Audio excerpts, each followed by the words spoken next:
إن شاء الله بعد دقيقتين 3 نبدأ بإذن الله تعالى.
لو كان المشاهدين يعني في مصحف أمامهم حتى إنهم يتمكنوا مثلا من القراءة بنفس الوقت اللي إحنا بنقرأ فيه، أو يكون مصحف حتى يكون يعني يستمع للقراءة اللي إن شاء الله راح نقرأها بإذن الله تعالى.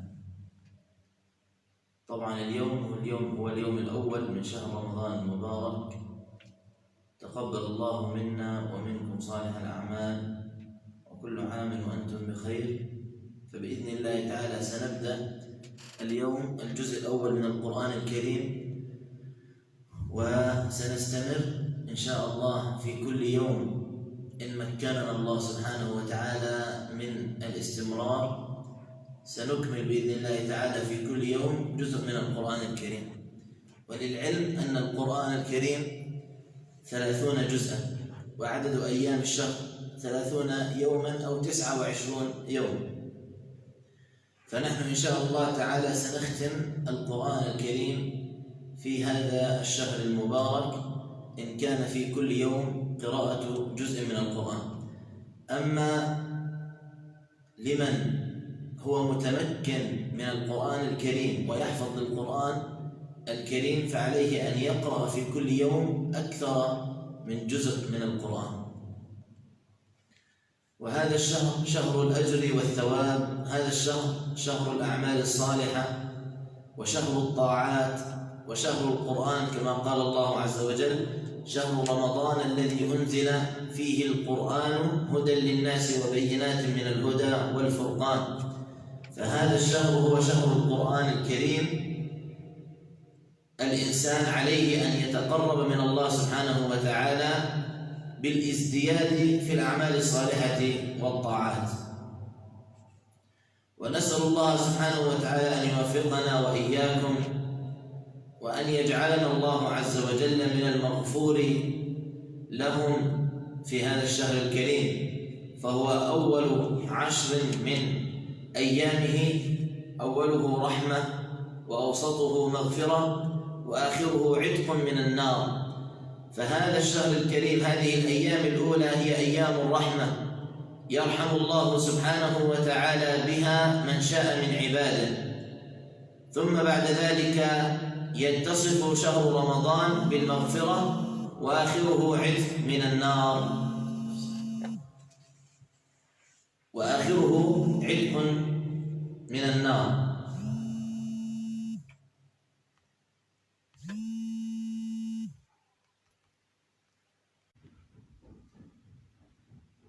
نعم، نأسف لانقطاع البث، ولكن آخر شهر رمضان عتق من النار. فنسأل الله سبحانه وتعالى أن يعتق رقابنا ورقاب آبائنا وأمهاتنا من النار.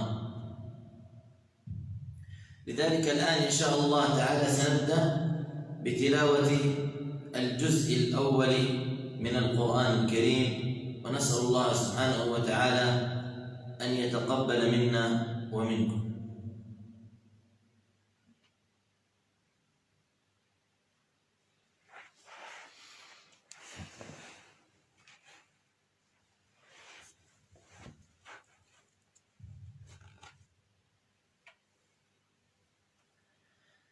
أعوذ بالله من الشيطان الرجيم. بسم الله الرحمن الرحيم. الحمد لله رب العالمين الرحمن الرحيم مالك يوم الدين. إياك نعبد وإياك نستعين اهدنا الصراط المستقيم صراط الذين أنعمت عليهم غير المغضوب عليهم ولا الضالين.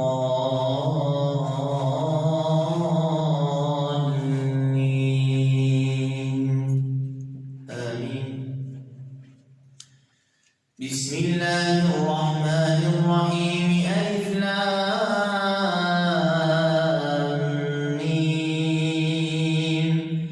ذلك الكتاب لا ريب فيه هدى للمتقين الذين يؤمنون بالغيب ويقيمون الصلاة ومما رزقناهم ينفقون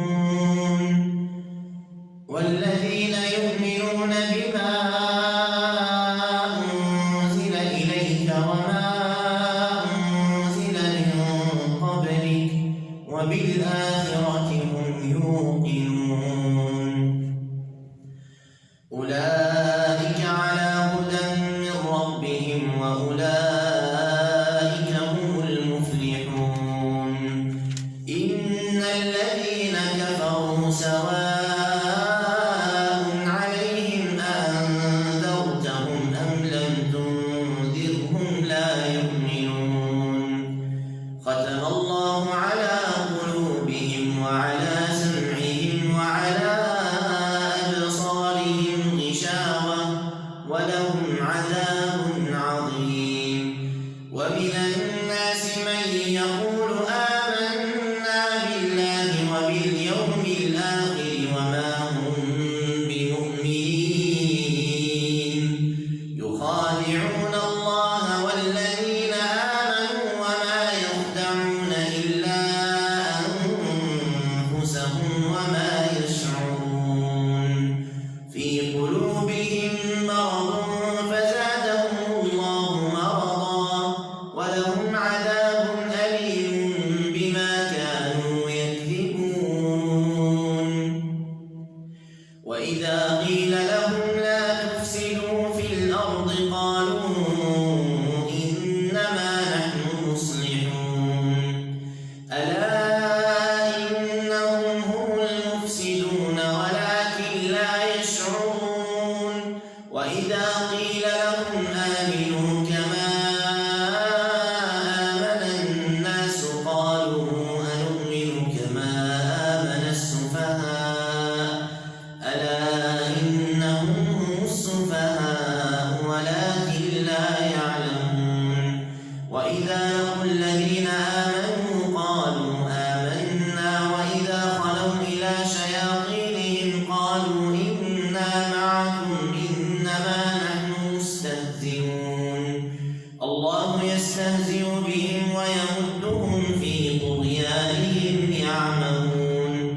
أولئك الذين اشتروا الضلالة بالهدى فما ربحت تجارتهم وما كانوا مهتدين. مثلهم كمثل الذي استوقد نارا فلما أضاءت ما حوله ذهب الله بنورهم وتركهم في ظلمات لا يبصرون. صم بكم عمي فهم لا يرجعون. أو كصيب من السماء فيه ظلمات ورعد وبرق يجعلون أصابعهم في آذانهم من الصواعق حذر الموت والله محيط بالكافرين. يكاد البرق يخطف أبصارهم كلما أضاء لهم مشوا فيه وإذا أظلم عليهم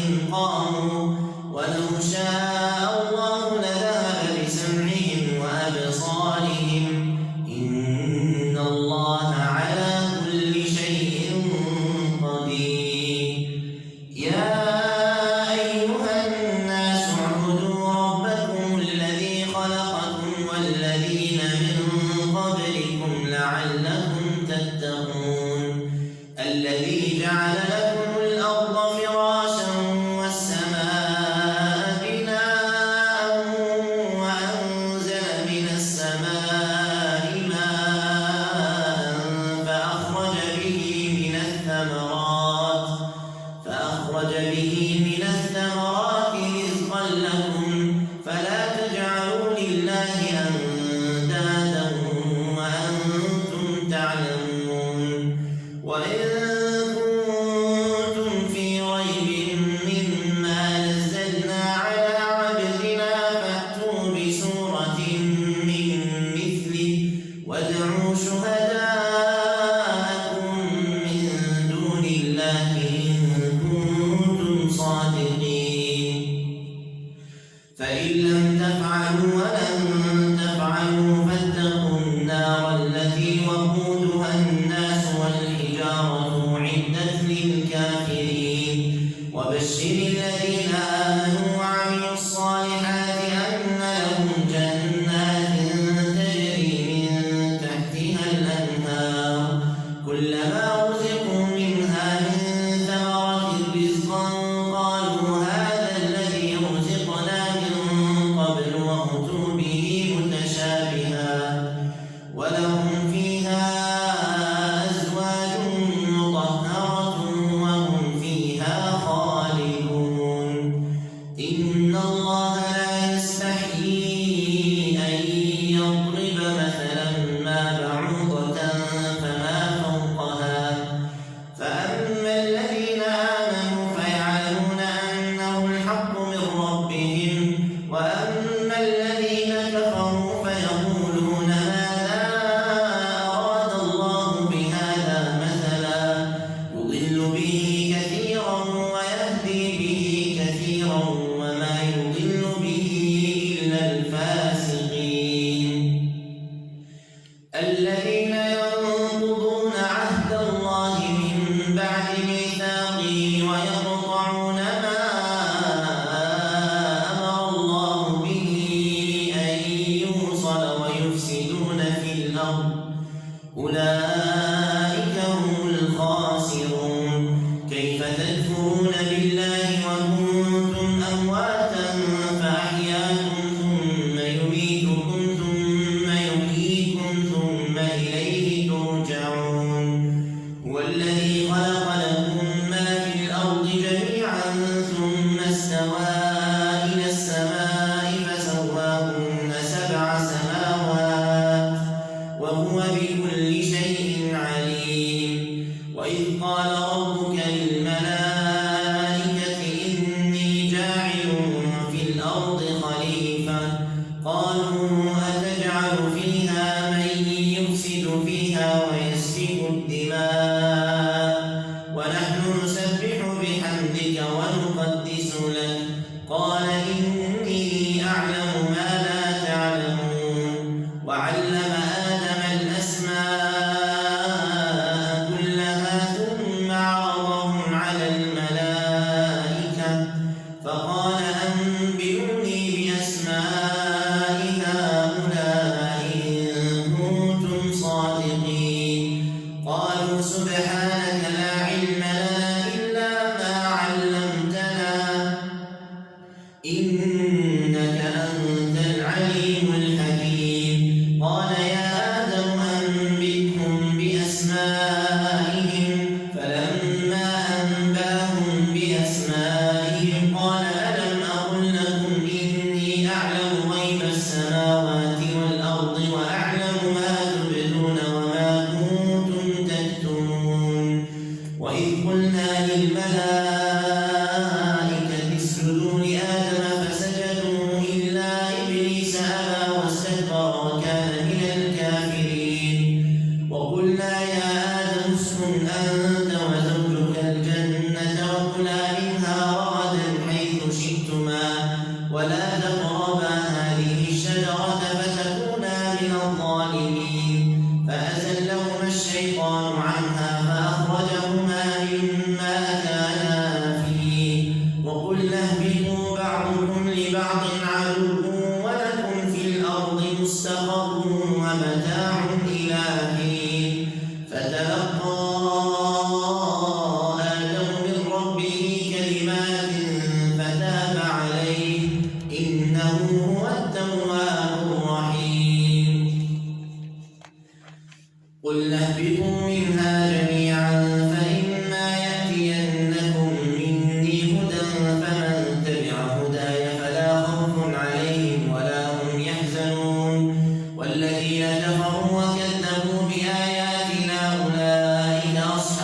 النار هم فيها خالدون يا بني إسرائيل اذكروا نعمتي التي أنعمت عليكم وأوفوا بعهدي أوف بعهدكم وإياي فارهبون وآمنوا بما أنزلت مصدقا لما معكم ولا تكونوا أول كافر به ولا تشتروا بآياتي ثمنا قليلا وإياي فاتقون ولا تلبسوا الحق بالباطل وتكتموا الحق وأنتم تعلمون وأقيموا الصلاة وآتوا الزكاة واركعوا مع الراكعين أتأمرون الناس بالبر وتنسون أنفسكم وأنتم تتلون الكتاب أفلا تعقلون واستعينوا بالصبر والصلاة وإنها لكبيرة إلا على الخاشعين الذين يظنون أنهم ملاقو ربهم وأنهم إليه راجعون يا بني إسرائيل اذكروا نعمتي التي أنعمت عليكم وأني فضلتكم على العالمين واتقوا يوما لا تجزي نفس عن نفس شيئا ولا يقبل منها شفاعة ولا يؤخذ منها عدل ولا هم ينصرون وإذ نجيناكم من آل فرعون يسومونكم سوء العذاب يذبحون أبناءكم ويستحيون نساءكم وفي ذلكم بلاء من ربكم عظيم وإذ فرقنا بكم البحر فأنجيناكم وأغرقنا آل فرعون وأنتم تنظرون وإذ واعدنا موسى 40 ليلة ثم اتخذتم العجل من بعده وأنتم ظالمون ثم عفونا عنكم من بعد ذلك لعلكم تشكرون وإذ آتينا موسى الكتاب والفرقان لعلكم تهتدون وإذ قال موسى لقومه يا قوم إنكم ظلمتم أنفسكم باتخاذكم العجل فتوبوا إلى بارئكم فاقتلوا أنفسكم ذلكم خير لكم عند بارئكم فتاب عليكم إنه هو التواب الرحيم وإذ قلتم يا موسى لن نؤمن لك حتى نرى الله جهرة فأخذتكم الصاعقة وأنتم تنظرون ثم بعثناكم من بعد موتكم لعلكم تشكرون وظللنا عليكم الغمام وأنزلنا عليكم المن والسلوى كلوا من طيبات ما رزقناكم وما ظلمونا ولكن كانوا أنفسهم يظلمون وإذ قلنا ادخلوا هذه القرية فكلوا منها حيث شئتم رغدا وادخلوا الباب سجدا وقولوا حطة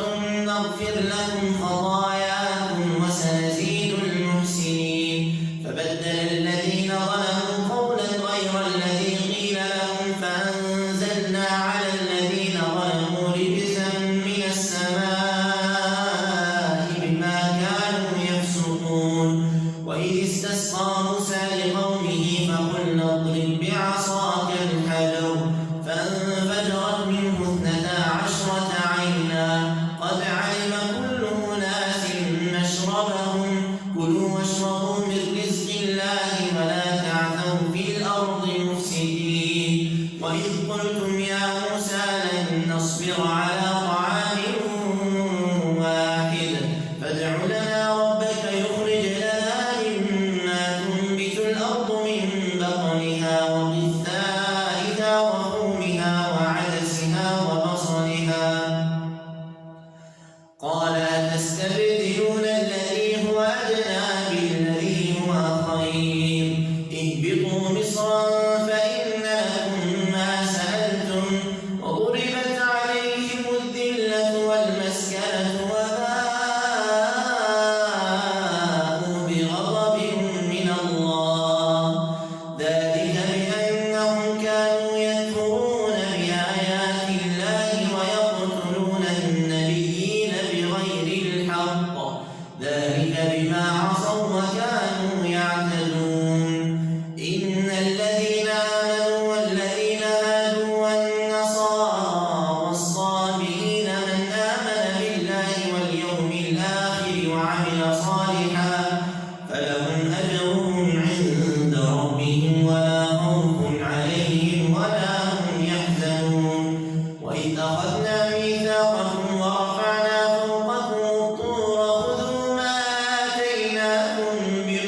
منها لما يشقق فيخرج منه الماء وإن منها لما يهبط من خشية الله وما الله بغافل عما تعملون أفتطمعون أن يؤمنوا لكم وقد كان فريق منهم يسمعون كلام الله ثم يحرفونه من بعد ما عقلوه وهم يعلمون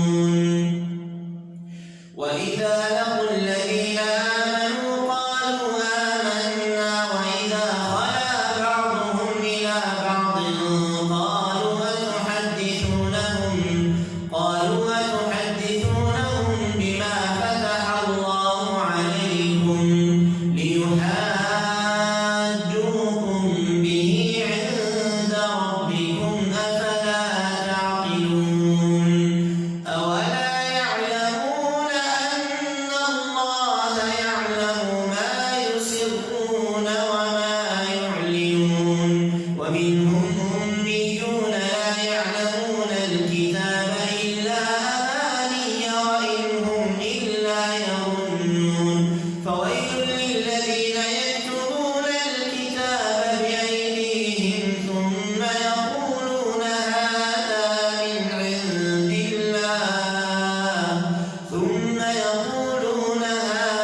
من عند الله ليشتروا به ثمنا قليلا فويل لهم مما كتبت أيديهم وويل لهم مما يكسبون وقالوا لن تمسنا النار إلا أياما معدودة قل أتخذتم عند الله عهدا فلن يخلف الله عهده أم تقولون على الله ما لا تعلمون بلى من كسب سيئة وأحاطت به خطيئته فأولئك أصحاب النار هم فيها خالدون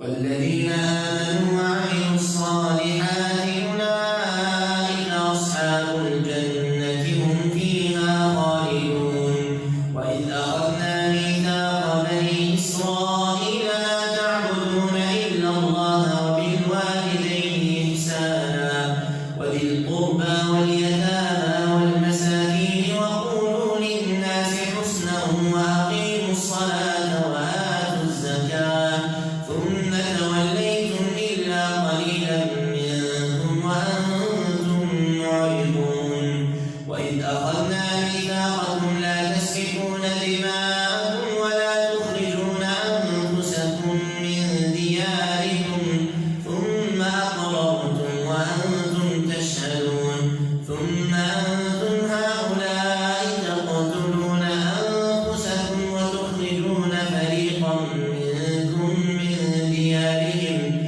تظاهرون عليهم بالإثم والعدوان وإن يأتوكم مسارى تفادوهم وهو محرم عليكم إخراجهم أفتؤمنون ببعض الكتاب وتكفرون ببعض فما جزاء من يفعل ذلك منكم إلا خزي في الحياة الدنيا ويوم القيامة يردون إلى أشد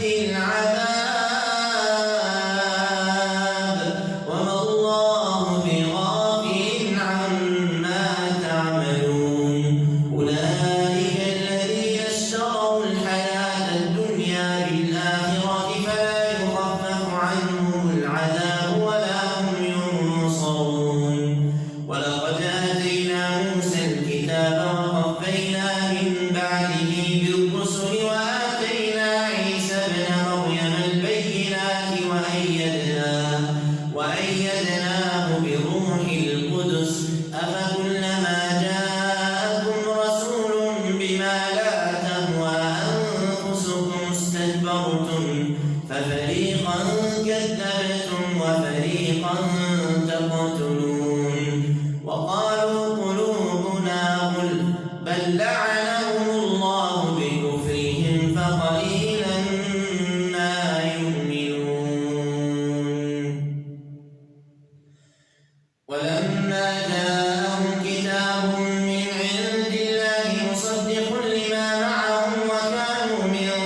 السحر وما أنزل على الملكين ببابل هاروت وماروت وما يعلمان من أحد حتى يقولا إنما نحن فتنة فلا تكفر فيتعلمون منهما ما يفرقون به بين المرء وزوجه وما هم بضارين به من أحد إلا بإذن الله ويتعلمون ما يضرهم ولا ينفعهم ولقد علموا لمن اشتراه ما له في الآخرة من خلاق ولبئس ما شروا به أنفسهم لو كانوا يعلمون ولو أنهم آمنوا واتقوا لمثوبة من عند الله خير لو كانوا يعلمون يا أيها الذين آمنوا لا تقولوا راعنا وقولوا انظرنا واسمعوا وللكافرين عذاب أليم ما يود الذين كفروا من أهل الكتاب ولا المشركين أن ينزل عليكم من خير من ربكم والله يختص برحمته من يشاء والله ذو الفضل العظيم ما ننسخ من آية أو ننسها نأت بخير منها أو مثلها ألم تعلم أن الله على كل شيء قدير ألم تعلم أن الله له ملك السماوات والأرض وما لكم من دون الله من ولي ولا نصير أم تريدون أن تسألوا رسولكم كما سئل موسى من قبل ومن يتبدل الكفر بالإيمان فقد ضل سواء السبيل ود كثير من أهل الكتاب لو يردونكم من بعد إيمانكم كفارا حسدا من عند أنفسهم من بعد ما تبين لهم الحق فاعفوا واصفحوا حتى يأتي الله بأمره إن الله على كل شيء قدير وأقيموا الصلاة وآتوا الزكاة وما تقدموا لأنفسكم من خير تجدوه عند الله إن الله بما تعملون بصير وقالوا لن يدخل الجنة إلا من كان هودا أو نصارى تلك أمانيهم قل هاتوا برهانكم إن كنتم صادقين بلى من أسلم وجهه لله وهو محسن فله أجره عند ربه ولا خوف عليهم ولا هم يحزنون وقالت اليهود ليست النصارى على شيء وقالت النصارى ليست اليهود على شيء وهم يتلون الكتاب كذلك قال الذين لا يعلمون مثل قولهم وقالت اليهود ليست النصارى على شيء وقالت النصارى ليست اليهود على شيء وهم يتلون الكتاب كذلك قال الذين لا يعلمون مثل قولهم فالله يحكم بينهم يوم القيامة فيما كانوا فيه يختلفون ومن أظلم ممن منع مساجد الله أن يذكر فيها اسمه وسعى في خرابها أولئك ما كان لهم أن يدخلوها إلا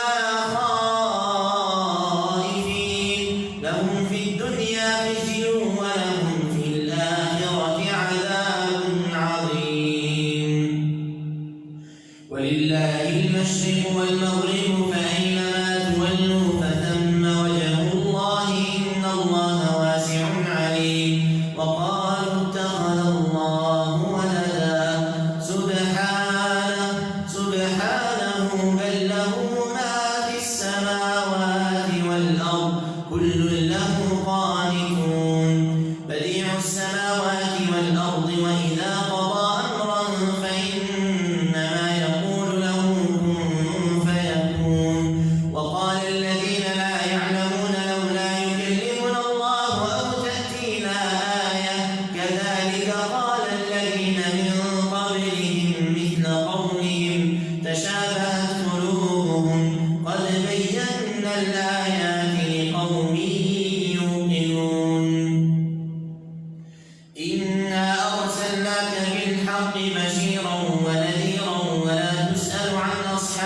الجحيم ولن ترضى عنك اليهود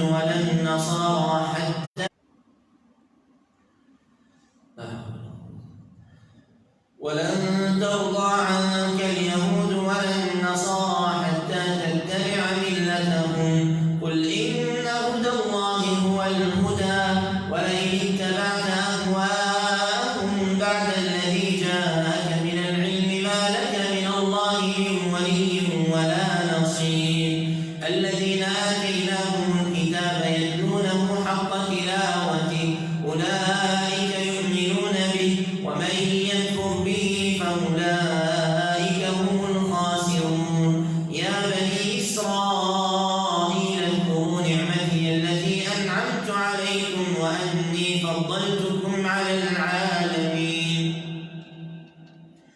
واتقوا يوما لا تجزي نفس عن نفس شيئا ولا يقبل منها عدل ولا تنفعها شفاعة ولا هم ينصرون وإذ ابتلى إبراهيم ربه بكلمات فأتمهن قال إني جاعلك للناس إماما قال ومن ذريتي قال لا ينال عهد الظالمين وإذ جعلنا البيت مثابة للناس وأمنا واتخذوا من مقام إبراهيم مصلى وعهدنا إلى إبراهيم وإسماعيل أن طهرا بيتي للطائفين والعاكفين والركع السجود وإذ قال إبراهيم رب اجعل هذا بلدا آمنا وارزق أهله من الثمرات من آمن منهم بالله واليوم الآخر قال ومن كفر فأمتعه قليلا ثم أضطره إلى عذاب النار وبئس المصير وإذ يرفع إبراهيم القواعد من البيت وإسماعيل ربنا تقبل منا إنك أنت السميع العليم ربنا واجعلنا مسلمين لك ومن ذريتنا أمة مسلمة لك وأرنا مناسكنا وتب علينا إنك أنت التواب الرحيم ربنا وابعث فيهم رسولا منهم يتلو عليهم آياتك ويعلمهم الكتاب والحكمة ويزكيهم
آمنوا بمثل ما آمنتم به فقد اهتدوا وإن تولوا فإنما هم في شقاق فسيكفيكهم الله وهو السميع العليم. صبغة الله ومن أحسن من الله صبغة ونحن له عابدون. قل أتحاجوننا في الله وهو ربنا وربكم ولنا أعمالنا ولكم أعمالكم ونحن له مخلصون. أم تقولون إن إبراهيم وإسماعيل وإسحاق ويعقوب والأسباط كانوا هودا أو نصارى قل أأنتم أعلم أم الله ومن أظلم ممن كتم شهادة عنده من الله وما الله بغافل عما تعملون. تلك أمة قد خلت لها ما كسبت ولكم ما كسبتم ولا تسألون عما كانوا يعملون. صدق الله العظيم. اللهم ربنا تقبل منا إنك أنت السميع العليم وتب علينا إنك أنت التواب الرحيم.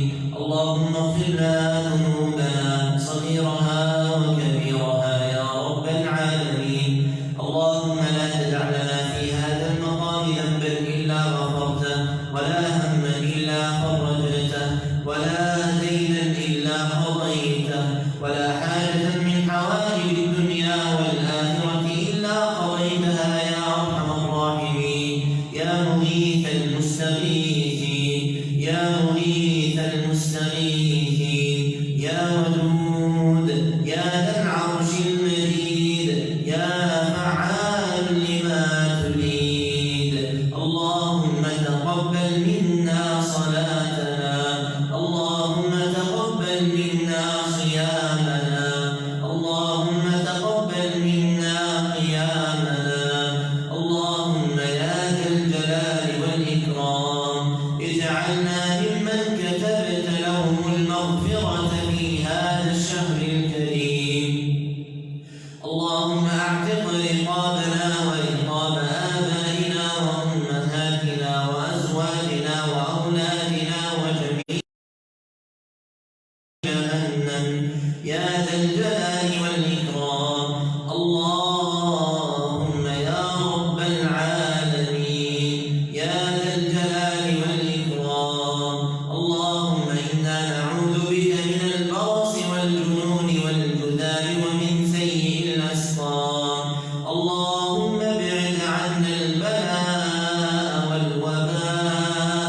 اللهم جنبنا البلاء والوباء وسيء الأسقام. اللهم احفظ بلادنا اللهم احفظ هذه البلاد المباركة يا رب العالمين. اللهم احفظ بلادنا من شر كل بلاء ووباء يا ذا الجلال والإكرام وسائر بلاد المسلمين. اللهم أنعم علينا بنعمك يا رب العالمين. اللهم افتح لنا من الخير ما فتحته على عبادك الصالحين في هذا الشهر الكريم يا ذا الجلال والإكرام. اللهم نور قلوبنا بالقرآن اللهم نور قلوبنا بالقرآن واشغل اللهم ألسنتنا بذكرك يا ذا الجلال والإكرام. اللهم يا رب العالمين تقبل منا إنك أنت السميع العليم وتب علينا إنك أنت التواب الرحيم. اللهم اغفر لأمواتنا وأموات المسلمين. اللهم ارحمهم اللهم عافهم واعف عنهم. اللهم اجعل قبورهم روضة من رياض الجنة يا رب العالمين. اللهم إنا نسألك حسن الخاتمة. اللهم توفنا وأنت راض عنا. اللهم أرنا الحق حقا وارزقنا اتباعه وأرنا الباطل باطلا وارزقنا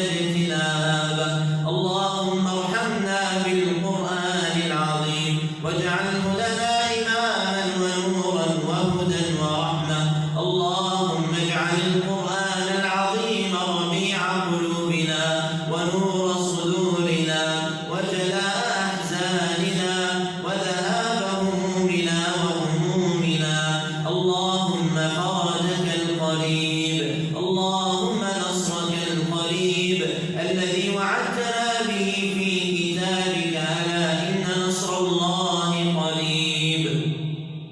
اللهم وفقنا للطاعة في هذا الشهر الكريم، اللهم تب علينا، اللهم رجعنا ونحن مذنبين ومقصرين، اللهم إننا وقفنا أمام بابك يا رب العالمين، اللهم فلا تردنا خائبين، اللهم فلا تردنا خائبين، اللهم فلا تردنا خائبين. أنت الله الذي قلت في كتابك: وإذا سألك عبادي عني فإني قريب. أنت الذي قلت يا رب العالمين: وقال ربكم ادعوني أستجب لكم. اللهم فإننا قد رفعنا أكف الضراعة تذللا بين يديك وانكسارا إليك، انكسارا إلى عزتك وجبروتك يا ذا الكبرياء والعظمة يا رحمن يا رحيم. اللهم تقبل منا دعاءنا، اللهم تقبل منا دعاءنا، اللهم تقبل منا دعاءنا. اللهم واحفظ هذا البلد وسائر بلاد المسلمين. اللهم وفقنا ووفق ملك البلاد لما فيه خير البلاد والعباد. اللهم يا رب العالمين يا ذا الجلال والإكرام لا ترد دعاءنا صفرا. سبحان